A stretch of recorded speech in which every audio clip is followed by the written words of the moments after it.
Hello everyone, welcome to the budget series. Budget के अंदर बहुत सारे टर्म्स यूज़ किए जाते हैं जिनका मीनिंग हमें पता होना चाहिए, तभी हम बजट को अच्छे से समझ पाएंगे। अभी हम बात करने वाले हैं कि कौन कौन से टर्म्स प्रोमिनेंटली बजट में यूज़ किए जाते हैं और उनका मतलब क्या है इन ईजी लैंग्वेज। सबसे पहले बजट में बात की जाएगी गवर्नमेंट के रेवेन्यू की। गवर्नमेंट के रेवेन्यू से मतलब है यहां पे गवर्नमेंट की इनकम। दो टर्म यूज किए जाएंगे बजट में, revenue as well as receipt. They both are different. Revenue जो होता है गवर्नमेंट का, उसको हम गवर्नमेंट की इनकम कहते हैं, बट जो रिसीट है वो इनकम हो भी सकती है, नहीं भी हो सकती है।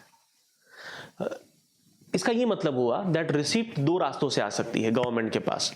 वन वुड बी गवर्नमेंट बोरो करे तब, अनदर वुड बी गवर्नमेंट को कोई इनकम प्रोवाइड करे तब।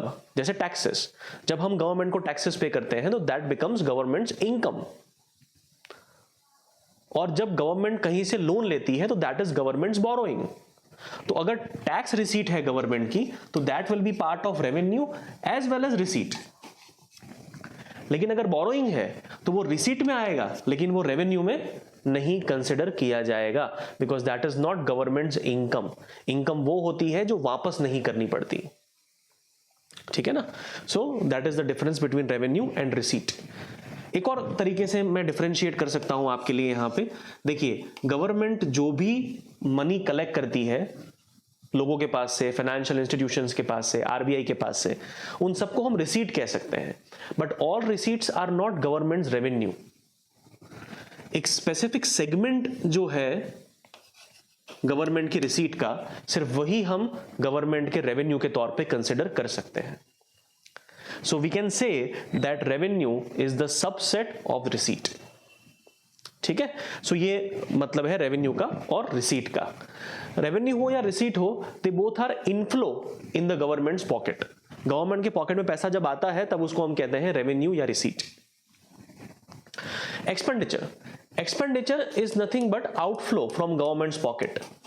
गवर्नमेंट के पॉकेट से पैसा अगर कहीं बाहर जाता है तो उसको हम एक्सपेंडिचर कहते हैं। For example, government pays salaries to the employees, government pays pensions to the retired personnels, government infrastructure में स्पेंडिंग करती है, कोई असेट परचेज करती है, इंटरेस्ट पेमेंट्स करती है। So everything is expenditure because they all lead to outflow of money from government's pocket।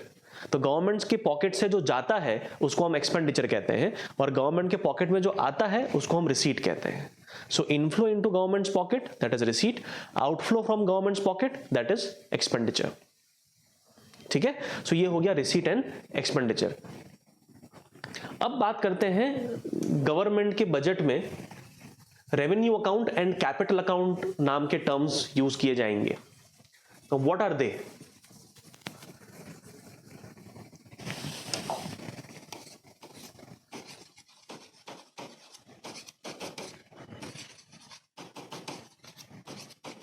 Revenue account and capital account. जो receipts होते हैं और एक्सपेंडिचर्स होते हैं वो रेवेन्यू अकाउंट में भी आ सकते हैं, कैपिटल अकाउंट में भी आ सकते हैं।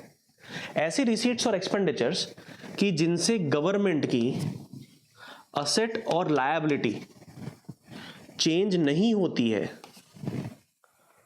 उनको हम क्लासिफाई करेंगे under revenue account. Revenue account में वो रिसीट एंड एक्सपेंडिचर भी आएगी कि जहां पे चाहे रिसीट्स हो या एक्सपेंडिचर हो वो रिकरिंग इन नेचर है। रिकरिंग का मतलब जो गवर्नमेंट यूजुअली हर साल करती है रेगुलर बेसिस पे।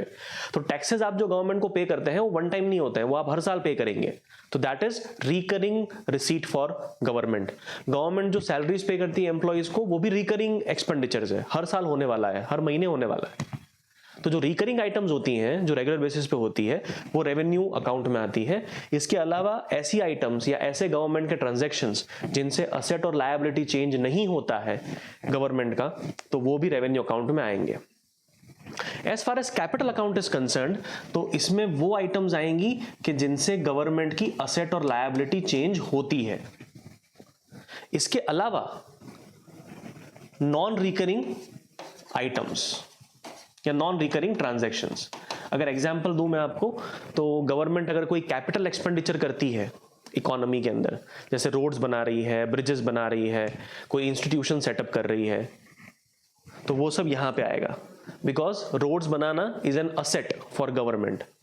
ठीक है, तो रोड बनाने से या रोड पे स्पेंडिंग करने से गवर्नमेंट की असेट बढ़ी ना, तो इसीलिए it is part of capital account. वैसे ही गवर्नमेंट जब बोरो करती है तो गवर्नमेंट की लायबिलिटी बढ़ती है, तो that is part of capital account.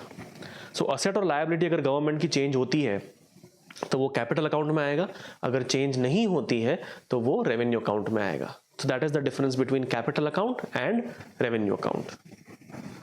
ठीक है, अब इसमें थोड़ा और अगर हम आगे जाएं तो कैपिटल एक्सपेंडिचर और रेवेन्यू एक्सपेंडिचर बहुत प्रोमिनेंटली यूज किया जाएगा बजट के अंदर, बजट स्पीच में भी। अगर आप निर्मला मैडम की स्पीच सुनेंगे तो capital expenditure and revenue expenditure ये वर्ड्स प्रोमिनेंटली यूज किए जाएंगे। तो इनके बारे में थोड़ा सा और बात कर लेते हैं थोड़ी सी। रेवेन्यू एक्सपेंडिचर्स वो होते हैं कि जो रेगुलर रिकरिंग एक्सपेंडिचर है, जिनसे असेट और लायबिलिटी गवर्नमेंट की चेंज नहीं होती है। मैंने एग्जांपल्स दिए आपको, सैलरीज हो गया, पेंशन हो गया, गवर्नमेंट कोई असेट का रिपेयर एंड मेंटेनेंस करती है तो वो आ गई। तो ये सारे रेगुलर एक्सपेंडिचर्स हैं, तो ये सारे एक्सपेंडिचर्स हम रेवेन्यू में क्लासिफाई करेंगे। रेवेन्यू एक्सपेंडिचर की खासियत ये है दैट इनको इतना अच्छा नहीं माना जाता है, they are not considered to good. ये जरूरी है but they are not considered to good, जबकि ये कैपिटल एक्सपेंडिचर्स होते हैं they are considered to good, कि भाई ये चाहिए हमें, काफी बढ़िया है। क्यों बढ़िया माने जाते हैं capital expenditure? Because they are long term in nature. ये जो एक्सपेंडिचर्स हैं ये कैसे होते हैं? लॉन्ग टर्म, जबकि ये वाले जो एक्सपेंडिचर हैं वो होते हैं शॉर्ट टर्म। कैसे होते हैं? Short term. ये एक्सपेंडिचर्स अगर गवर्नमेंट करती है तो इसका लॉन्ग टर्म बेनिफिट इकोनॉमी को नहीं मिलने वाला है, जबकि ये वाले एक्सपेंडिचर्स गवर्नमेंट करेगी तो इसका बेनिफिट लॉन्ग टर्म के लिए मिलेगा हमें। सो यहां पे लॉन्ग टर्म बेनिफिट प्रोवाइड कर रही है गवर्नमेंट इकोनॉमी को, हम लोगों को। और यहां पे एक साल में अगर कोई एक्सपेंडिचर हो रहा है तो वो एक्सपेंडिचर होके खत्म हो जाता है, उसका बेनिफिट नहीं मिलता है for longer run. It is just like अगर पर्सनल लेवल पे देखें तो आप हर रोज अगर आइसक्रीम खाते हैं तो वो आपका रेवेन्यू एक्सपेंडिचर है, लेकिन वही अगर आप बाइक परचेज करते हैं या आप घर परचेज करते हैं तो वो आपका कैपिटल एक्सपेंडिचर है। तो व्हाट इज मोर एडवाइजेबल, रोज आइसक्रीम खाना या घर परचेज करना? ऑब्वियसली आप कहेंगे कि घर परचेज करना। तो वैसे ही गवर्नमेंट के लिए भी कैपिटल एक्सपेंडिचर बहुत जरूरी है, क्योंकि वो लॉन्ग रन में बेनिफिट प्रोवाइड करेंगे इकोनॉमी को। ठीक है, so that is capital expenditure, revenue expenditure. Usually क्या होता है कि जो गवर्नमेंट कैपेक्स ज्यादा करती है, दैट इज कैपिटल एक्सपेंडिचर ज्यादा करती है, उस गवर्नमेंट को अच्छा माना जाता है। ठीक है, तो देखना ये होगा कि करंट बजट जो आने वाला है उसमें गवर्नमेंट के कैपिटल एक्सपेंडिचर्स क्या होंगे। अब बजट के अंदर टैक्सेस के बारे में भी बात की जाएगी। यूजुअली हम लोग जानते ही होंगे टैक्सेस क्या है, गवर्नमेंट जो हमसे कलेक्ट करती है उनको हम टैक्सेस कहते हैं, and they are compulsory payments, optional नहीं होते हैं। मतलब गवर्नमेंट ने बोला कि आपको टैक्स पे करना है तो करना है, आप ऑप्शन नहीं है आपके पास, आप वहां से बच नहीं सकते हैं। ठीक है, सो टैक्सेस में आप देखेंगे कि गवर्नमेंट बजट जब रिलीज करेगी तो उसमें कुछ बातें डायरेक्ट टैक्सेस को लेके की जाएगी और कुछ बातें इनडायरेक्ट टैक्सेस को लेके की जाएगी। So direct taxes and indirect taxes, they both are different. आपने इनकम टैक्स का नाम सुना होगा, तो इनकम टैक्स डायरेक्ट टैक्स की कैटेगरी में आता है, और जीएसटी का नाम भी सुना होगा आपने, तो जीएसटी इनडायरेक्ट टैक्सेस की कैटेगरी में आता है। अब कैसे टैक्सेस में डिफरेंशिएट किया जाता है कि डायरेक्ट टैक्स है या इनडायरेक्ट टैक्स है? देखिए, जो डायरेक्ट टैक्स होता है जैसे आपका इनकम टैक्स, उसके अंदर जो पेयर है टैक्स का, उसी के ऊपर उसका बर्डन होता है।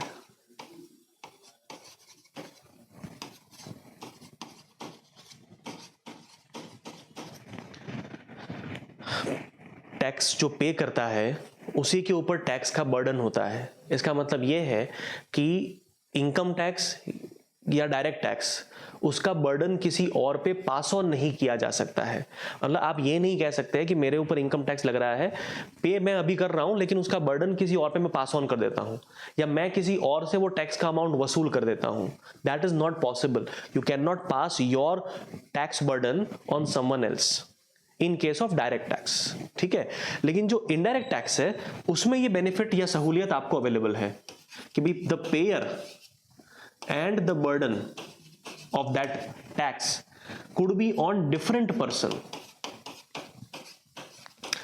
मतलब आपके ऊपर लग रहा है जीएसटी, तो जीएसटी आप पे करेंगे गवर्नमेंट में, लेकिन आप उस जीएसटी का जो बर्डन है वो अपने बायर पे पास ऑन कर सकते हैं या अपने कंज्यूमर पे पास ऑन कर सकते हैं।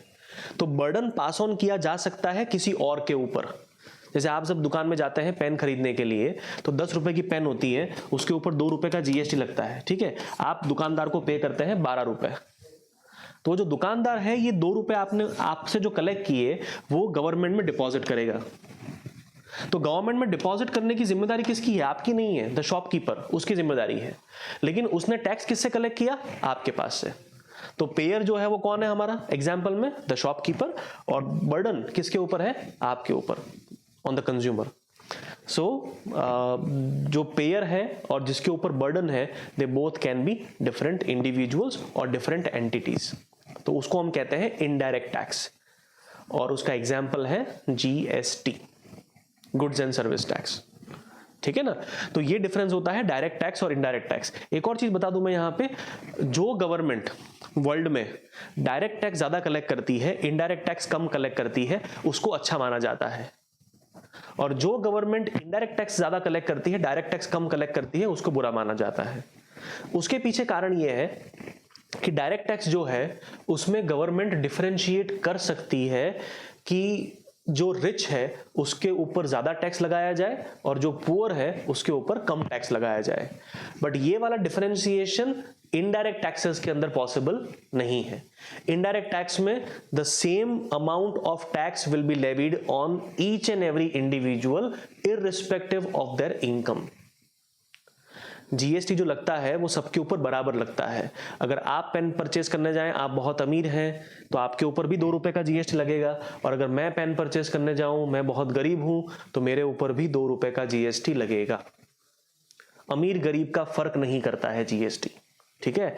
इसीलिए इनडायरेक्ट टैक्सेस से पैसा कम कलेक्ट करना चाहिए गवर्नमेंट को, डायरेक्ट टैक्स से ज्यादा कलेक्ट करना चाहिए। सो देखने वाली बात यह है कि इस बार गवर्नमेंट क्या ऐसा कुछ करेगी, क्या जीएसटी के रेट्स कम किए जाएंगे और इनकम टैक्स में कुछ बदलाव किए जाएंगे, जिससे ऐसा हो आगे जाके कि इनकम टैक्स से ज्यादा हिस्सा आए गवर्नमेंट के रेवेन्यू का और जीएसटी से कम हिस्सा आए, ठीक है। So this was a basic about taxes.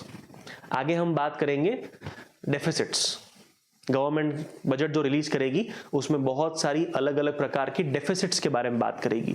तो डेफिसिट क्या होता है, उसके कौन कौन से टाइप्स हैं, वो हम देखेंगे। Thank you.